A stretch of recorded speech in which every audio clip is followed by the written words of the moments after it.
All right, guys. Topic 2 of the day. Sonic the Hedgehog. So here's the thing. Last week, Greg, you and I, we celebrated Sonic's 25th birthday. We went to the party with the Hedgehog himself. We did. We said what up. We did. He came out with Hello Kitty. Yes. That was weird. Awkward. Very awkward. He was blind, and the guy had to like lead him, and he didn't know what was going on. They're like, let's take a selfie, and Sonic just stood there out of frame. And Hello Kitty's all posing, and Sonic was just there. So that was fun. So you guys were at the party? We went to the party. So I want to say this real quick, that might have been the worst thing I've ever seen in my life. To recap, at San Diego Comic-Con, there was a 25th Sonic anniversary party. And Jim Sterling put up a sizzle reel of it, which is one of the funniest things I've ever seen. It is a lot of problems. It is so good. It is so fitting of Sega and Sonic that was the way that thing was streamed. I heard it was way better in person. So that's the deal. So here's the whole thing with this. Live stream was so funny. And today, actually, the producer of the stream, that planned the whole thing, went on this whole Twitter rant where he was like super upset. He's like, man, I worked so hard on all this. We came in and they fucked me technically. They changed all these plans. There's all these audio problems and whatever. We're trying our best. During the stream, we had to make calls of, do we show it at all with the buzz or totally just not do it? Yeah. He's like, I'd rather at least get the trailers Sega is there. that though, to exist at this yet again at this nexus of brilliance and ineptitude, like where those two things meet, and not to have a balance between, just to be two simultaneous, diametrically opposed realities, the living embodiment of paradox. Nothing is more Sega. Yeah, no, oh my God. And that is so accurate though. I mean, that's what this was, because from the stream, because while we were waiting in line for it, I was looking at the stream, and this stream was atrocious. Twitter was on it fire. Was such with a joke. criticism. But what the stream didn't show was the audience and the people in that room. And that's the funny thing about Sonic in general. Yeah. Sonic has such a ravenous fan base of people that for some reason absolutely love everything about him. Certain parts of the legacy, right? Yeah. There's the adventure fans, there's the OG fans, there's the comic fans, there's the TV show. old animated Are there fans show of that fans. show? I don't think there's any. Oh, no. People like Sonic Boom, the show. Okay, all right. People hate the show. games. I was talking about the old Roger Sonic Craig show. There aren't any fans of that, are there? Oh, well, there was like 3 Sonic animated series back in the day. Back in There the was day. Are there fans Underground, of- which people kind of liked. Right. There was the quirky animated one that was kind of Looney Tunes-esque. Yeah. That was Was that the one with whatever. No, the one with Urkel was the Sonic Saturday morning cartoon one. It was called Sonic Sat-Am. That was awesome. Fucking awesome. I'd put that up there with the greats of the Saturday morning cartoons. I didn't know you were a Sonic cartoon fan. I had no idea. Absolutely. He grew up on Sonic the the shit. Sat-Am one. He was super. It was you, right? That was super offended when I was like, "Why does Sonic like chili dogs?" Yes. And you're like, "What the fuck?" Yeah, That was I don't really remember that at all. From Sonic that 1, show, 2, though. 3 years. That show was the chili dog show. Because they were serving chili dogs. Yeah. Doesn't love a delicious chili dog. So that's the thing. As a love letter to those fans, the people, not the internet haters, not the people that talk shit about Sonic all the time and whatever, not the people with taste, but those fans, it was the best love letter ever. They were flipping out at every announcement. God, that place was insane. They're like, "Do you know this thing?" And I'm like, "What?" And they're like, "Wow!" They're like yelling out characters' name, and like random people are coming out in the cosplay costume. They're losing their mind. I'm like, I don't know what he collects rings. I was really impressed by they had Q&A sessions, and they were asking the questions that the audience actually wanted to hear. They didn't shy away from stuff. They asked, is there going to be a Sonic Adventure 3? Yeah. The answer was no. But they asked. which usually they'll shy away from that shit. And I was like, that's cool, you know? They brought out all the bands that have done the music for the games, which was so awkward because it was like an hour long of like all the theme songs from like Sonic Adventure 1 and 2 and Heroes, and then it just progressively got more and more like... Did they bring out like the guys that did like Dreams Gone By, like the Goodbye My School Days guys and all that? Dude, oh my god! gosh. They brought by everybody, and like That's they had amazing. the modern Sonic people playing like classic Sonic stuff. It was just like, as a love letter to them, it was great. And being in the room, like you could feel the energy of the people loving it. But even then, it was really fucking weird. It was weird to see people singing along to like all the words to like the Escape from the City song from Sonic Adventure 2, and I'm like, oh my god, this is real life right now. It kind of sounds like a bizarro world definition of like or version of a Firefly convention. Like it's I've been at early screenings for films like that, and you're surrounded by super fans, and when you're in it, it's the best. When you're there, it's the best. And anybody else looking in from the outside, maybe that's wisdom for us. Well, for me, it was like everybody's losing their mind on Twitter. Like, holy shit, this Sonic Mania game looks awesome. I'm like, oh great. And we got in there like, do you want to play it? I was like, yeah. And I went and played it. I was like, just felt like Green Hill Zone again. Like I don't. It was longer, and like there was a different boss at the end. It seemed like there's some other places to go, but All right. Well, so maybe that's Sonic- the thing. Maybe for you, it's like it felt like through Green Hill Zone again, and for them, it was like it felt like Green Hill Zone But I again. mean, like I was a Sega kid. I like Sonic 1. I like Sonic Right. 2, and it's just like I was playing through. I'm just like I don't see what's so crazy about this. all right. So here's the thing, Greg. Thank you. Lay it on me. Give me the Sonic, thing. I love the original trilogy. Absolutely. Sonic CD as well. Those games, awesome. They range in quality. I think it's the same thing as we see in modern day games where it's just like the first one, figuring it out. Sure. 2 and 3 though, great games. Seeing this is my Mega Man 9 or 10. Like I can't believe they actually are doing this the way they are. They're going back to the Genesis style. They fucked up with Sonic Sonic the Hedgehog 4 episode 1 and 2, where that was them trying to do the retro thing, but then they just made it play like he had the stupid ass homing moves and shit that he has in the modern Sonic games. So they ruined that. But this is like, no, this is just classic Sonic, more of it. And it's being made by, what's the dude's name? Christian Whitehead, which is awesome because this is a dude that back in the day was working on the Sonic 2 HD fan remix thing that was super legit. Then got hired by Sega to do the all the ports, all the recent like HD games, and there's the iOS ports of Sonic 1, 2, and 3, and the Xbox and PS3 versions where they went up and they're like superior games. He's the one that did them. He did the physics, he did everything, and he made Sonic feel more Sonic than he used to feel. Well, that's the key right there. Feeling more Sonic than he used to feel. You mentioned Mega Man 9 or 10. Mega Man 9 or 10 work not just because they have the adornments of an old Mega Man game, but because, and I think it's Jeremy Parrish that originally said this, they take what made Mega Man work and then inform that design with 25 years of game development that's happened since, and infuse that learning in without losing the spirit of what was originally there. They create something that feels like the original, yet is also absolutely new and tremendously inventive. But it's so well orchestrated, you don't even really realize that until you're done. You're just having tons and tons of fun, and you get to the end, you realize there was way more there than syrupy nostalgia. There was beautiful game design and excellent weapon balance.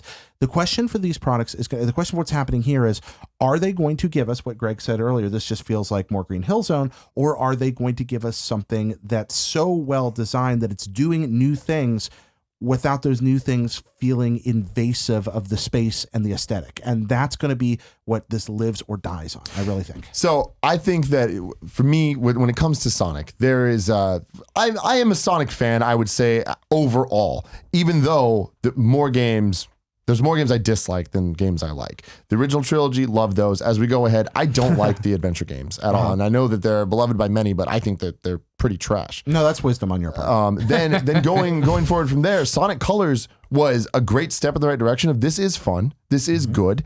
And then Generations nailed it. Generations was a game, nailed it in terms of it's a solid 7.8 to 8.5 range game of like, this is fun. I enjoyed playing this. For more numbers, go to IGN.com. Yeah, exactly. I love that. And then they kind of like totally fucked it up with Sonic Lost World and really badly with Sonic Boom. But what I've always wanted is just more of the original trilogy. And this game seems to be speaking directly to the me's out there, where it's like, all right, not only is it going to be more of what you love in terms of like the Green Hill Zone, yeah, it's Green Hill Zone again, because that's all we want, is we just want the same fucking thing again, you know? And that's the problem, is no one's ever going to be happy, because then when they get that, they're like, oh, it's just the same thing. But this game, to me, seems like it's solving that, in that half of it is going to be, or we don't know the exact percentage breakdown, but I'd assume half of it is going to be remixed versions of levels from Sonic 1, 2, 3, and CD and Knuckles. And the other half is going to be all new stuff. In the trailer and in the gameplay that we got to check out, one was Green Hill Zone and one is this new zone called like Hollywood Zone or something like that. And that to me is oh my God, they're nailing the aesthetic of it. They are nailing the tone and feel of what Sonic is supposed to be, and also giving me the remixes of the things that I remember and the reasons to be nostalgic. And so I think that it's that nice kind of blend of the past and what we want a Sonic game to be in 2016. See, I think Sonic is a story of radically inventive but unfulfilled potential. I think Sonic 1 and 2 are very interesting video games. They were especially interesting at the time because they were technological marvels. They were showpieces for the kinds of things you could accomplish on the Genesis with so the much programming. speed, so beautiful. Yeah, exactly. The sound was interesting. The Z80 never sounded better as a sound processor than it sounded in Sonic the Hedgehog. It was beautiful. It was fast. It was lovely. It was exploratory. But there were a lot of flaws. You had all this area to explore and no real incentive to do it. It's not like that's where Sonic 3 came in. Yeah, that Sonic 3 was better at that, but at the same time, then it lost some of it was not so good at pathing. So you had exploratory areas, but then you didn't have great pathing and you lost some of that sense of momentum that made the first 2 games work better. I feel like they were always dancing around creating a really great game and never quite got there. I think CD's the closest they ever came. That's going to be controversial with the audience. But I feel like CD, they actually got because they tried so many innovative things. But it's a series of good, interesting games with a lot of flaws that you feel like you are right on the edge of doing something really special. That's how I feel about them. I realize a lot of our fan base is going to feel differently here, but I think that this gives them an opportunity. They've got a lot of time. They've got the right people on it, from what you're telling me. Mm-hmm. This gives them an opportunity to look at it, step back away and say, let's just take everything that worked, get rid of everything that didn't, and fill it with new ideas that don't feel like gimmicks. And I think that's all Sonic needs to become a wonderful, unique platforming experience. I don't know. Maybe not. What do you guys think? I don't know. I think the Mega Man 9 and 10 thing is kind of apt in a way, but also dangerous, because Mega Man 9 and 10 are, and I'm not saying this as a Mega Man fan, I think a lot of retro game fans agree, these are truly special games. These are especially 9 is an extraordinary game. Now, I disagree with Jeremy about what he says about Mega Man 9 and 10 in the sense that I really do believe that, and I've said this before, if you remove 1 and put 2, 3, 4, 5, 6, 9, and 10 in a bag and told someone that never played these games, find the 2 that were made in the 21st century, they wouldn't be able to find it, and probably they'd pick 5 and 6. So, I think that they would definitely pick 6 because I don't even know how that runs on an NES. But smoke comes now. out There are subtle design things I'm not going to talk about in those games that do out them as being more modern games. But no one cares at this table except for Jared, and I'm not going to go and I'm not going to go into all of that. But when Wiley's like, I can't believe Obama's president. Yeah. well, the shop function. There's a lot of there's a lot of things that the NES wouldn't even be able to do in those games. But the thing is that those games were really those games set the bar along with very few other games that went back and really used the design set. It showed a lot of restraint in the way that they were made. Yeah. They used the Mega Man 2 design set, which is something that I actually fundamentally disagreed with. But I wish that they went to Mega Man 3 specifically because that's when they introduced the slide and they introduced Rush. Rush is obviously in Mega Man 9 and 10. So there's a little bit of a hybrid there. But these games are expertly made. Those games are really just as good and in some ways better than the original 6 Mega Man games. This Sonic thing sounds like a half of a step because they're using some old stuff and milking people's nostalgia. But to Jared's point, and I know I've belabored this point to begin with, so I'm not trying to be mean. Sonic isn't Mega Man. And from a gameplay perspective, it's just not. And so the things that made Sega or made Sonic special, its speed, its blast processing, and all that kind of stuff or whatever, that was the hallmark of the series, and it had less to do with gameplay and more to do with technical dynamics, which is why I don't think that no matter what they do, they're going to scratch someone's nostalgic itch or whatever. But it's not Mario, it's not Mega Man, it's not these hallmarks of gameplay. And so I don't know that the comparison's apt in that way, because what Indie Creates did with Mega Man 9 and 10 was actually phenomenally fucking indistinguishable from the original, because it felt like Mega Man, and Mega Man always felt so good. And I agree with what Jared says, is that when I played Sonic as a kid, I didn't have the fucking outrageous hatred I have for it now. and I would play those games with my friends, and I'm like, this game's my honest opinion as an 8, 9, 10-year-old is these games are clunky and they don't feel that good, and I don't get it. And I think that there's a lot more of us out there than the people that really truly love Sonic. And so I disagree with that one. If you're talking about specifically 2 and especially 3 plus Knuckles, when you put that together, that game, you're going to find more people that love that game than dislike that game. I don't know. I mean, I don't know that I agree. I don't think that's why Sonic's lack of renaissance has been just kind of subtly just been taken on the chin for so long, because there's not this massive, rabid, crazy fan base that really cares about those games as much as they care about the characters. Now, people obviously care about those games and they buy them, but what I'm saying is that the zeitgeist of Sonic has more to do with the characters and less to do with the way the games felt, because we want to have games that felt like Sonic 1, 2, and 3, then why? As opposed to having games that kind of chart their own course, which is why I think this might be a mistake for them, which is why I'm way more interested in Sonic Team's game that's coming out in the fall of 2017. So that looks like a sequel to Generations. So this is why the announcement's made. Again, as a Sonic fan, these are the 2 games that I want. I want the OG trilogy, not even so much sequel as much as it's just more. It is the Mega Man 910. Just here's more of what you want, what you think you want. This is that. And then Generations is the best Sonic game in Generations. And that was awesome. And to see that this might be the sequel to that, which is going to be interesting based on what that game was. Because what that game was just a remix of old levels and stuff, but in different play styles. That was the modern style and classic style, but even classic wasn't actually classic. Yeah, both of these run into a metatextual problem, and I think we have to talk about this here while the problem with Sonic games is we're very rarely allowed to talk about them just as games. Sonic games are so intrinsically tied to that Sega history of breaking people's hearts and occasionally doing wonderful things that the Sonic cycle. Yeah, so the Sonic cycle. I mean, honestly, yes. I mean, there have been, no matter how big a fan of Sonic you are, I think there's a good chance you'd admit that there have been far more mediocre to bad Sonic games than there have absolutely. been. Close. And that it's a series of getting excited about something, getting ready for it, getting disappointed, and then trying to decide whether to come back again, which, by the way, is kind of the Sega arc story through their hardware, their software development, everything. That's what Sega does. And Sega does when Nintendo don't. Yeah, which is It sure does. It hurts you in an entirely different way. Exactly.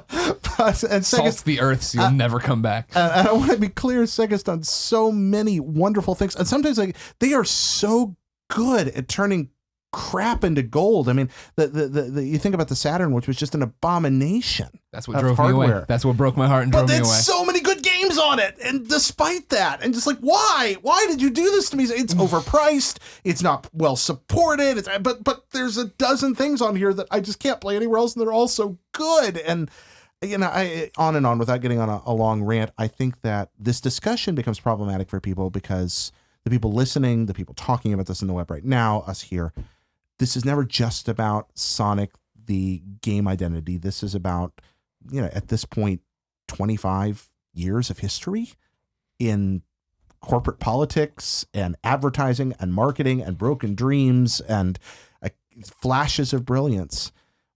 At this point, Sonic can barely live up to that legacy, even if it's a splendid game. And I think that keeps the deck stacked against it. So I hope we can encourage people when these games come out just to look and say, hey, let me look at this at two levels. Does it make me happy? Like, am I enjoying what's going on here?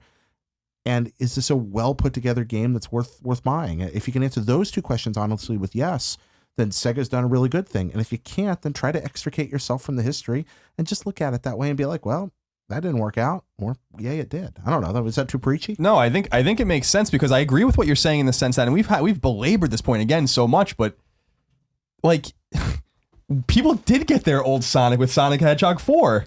No. Episode 1. No, they didn't. No. That's the problem. They didn't.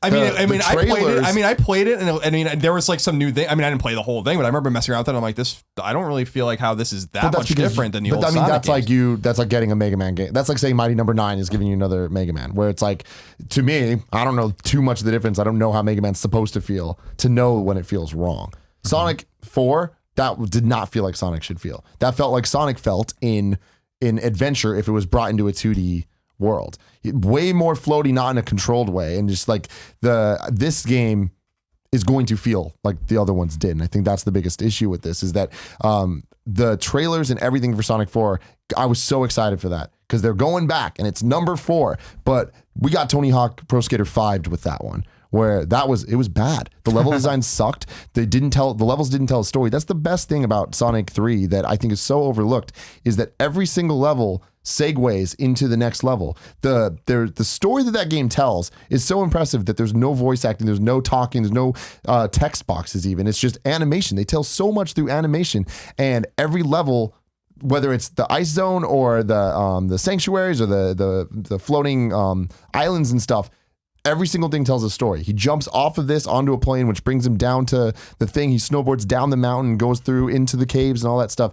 And we didn't see that with other platforming games. Mario World, every level is just a separate level. This told a story through animation that I thought was really unique and interesting. Sonic 4 was just, here's a level, here's a level. I mean, I respect that, but Mario was good. Like really, really fun. So, and I just 3 is. Because I remember sitting, and this is where like, a lot of people are, you and I, but I mean, a lot of people out there are going to disagree with me. I remember sitting, playing these games, sitting Indian style in my friend Mike's room because that's where his Genesis was. They had an NES. They actually had a Master System, and this is how I got exposed to a lot of this shit early on. We were playing Afterburner on Master System and shit like that. Yeah, Just you were. and this is like where I was like, I don't care about your NES and SNES. I have that. I want to play Phantasy Star. I want to play Golden Axe. I want to play like Shinobi and all this shit. And I remember sitting there and playing Sonic, and I'm like, what the fuck? Well, you know, Sonic, why does everyone love this? All of these other games on this console are better that you have. I'm actually glad you mentioned Golden Axe and Shinobi, because that's a part of this I don't hear talked about very much. Sega at that point in their history was a transitioning arcade company. I mean, they had done consoles in Japan unsuccessfully for almost a decade at the point that Sonic came along, but they'd never really had all that much. They didn't do that well in the Japanese market against their competitors, but they were a king of the arcade company on the bleeding edge of technology. Sonic is a first extremely well visually and auditorily polished attempt to convert arcade design philosophy to console and platforming type games, where you have to be able to go back and play it again and again and again and not get tired of it. And they made some neat strides in that. I think that's why the levels are so big, and why there's so many paths through them, but still where it's a one button interface with a very simple, easy to nail down thing and a very linear progression. It's an experiment at trying to transition from one legacy to another. And because it's so artfully technical and because it's so aspirational, I think that's captivating for a group of people. It did not grab me in the day like it did a lot of folks, but I was impressed by what they were pulling off technically, and I was impressed by, wow, they are trying something kind of different that doesn't feel like anything else. I don't know if I like it, but it sure is neat. What I don't know if they've ever done, Sonic 3, I have a different take on. I agree with the points you made, but I never really enjoyed it. I feel like that's what they have to do, is get that sense of aspiration to all click together.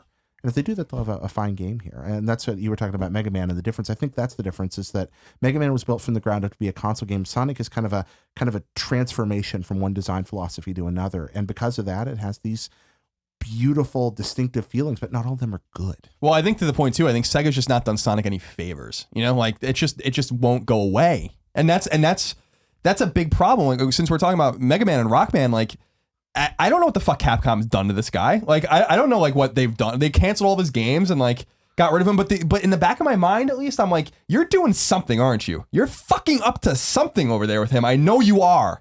I don't know what it is. We haven't had a Mega Man game in years, but I know you're up to something, and it's probably not going to be very good, right? But we have all of this evidence that it can be good, and that's where the scales are different. Where like, actually, the overwhelming Mega Man games are actually great. There's actually like, even if you like Legends or X or even Battle Network and like Star Force, like actually all of those series have good games in them. They were all done too much, and so that was the problem, and so they disappeared.